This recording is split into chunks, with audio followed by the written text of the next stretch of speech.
i-deliver sa Ezekiel. So, let's go! May dala kami 2 motors. Kasi why not? So now guys, we're here sa ating first branch and we have 20 packs of 48 chicken na i-deliver natin ngayon sa Twinbit. 960. Try type.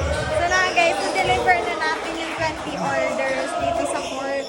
And ngayon naman, yung pangalawang order naman natin, dadalhin naman namin sa Lambak. So yeah, let's go! So ngayon guys, magdi-deliver naman tayo sa Lambak ng 25 packs of 48 chicken. So let's go! Bakit siya boss? Magdi-deliver na kami. Bye-bye! Guys, lipat na kami ng side na dadaanan para mas malapit dun sa team na pagbibigyan namin itong food. Sige naman! Smile!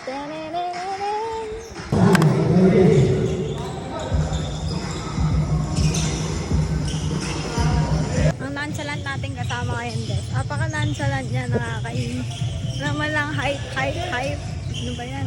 Ngayon, weird. Ngayon, pupunta na tayo sa second branch kasi mag-closing tayo doon from 8 to 11 p.m. Let's go!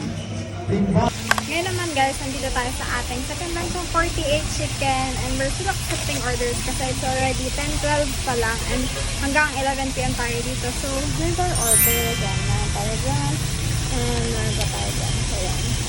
We're going to prepare that all. Meron din kasing delivery. So, kung mag-deliver for today is sa Victoria. So, meron silang for deliver I5 na 48 and isang 10 pieces. So, yan.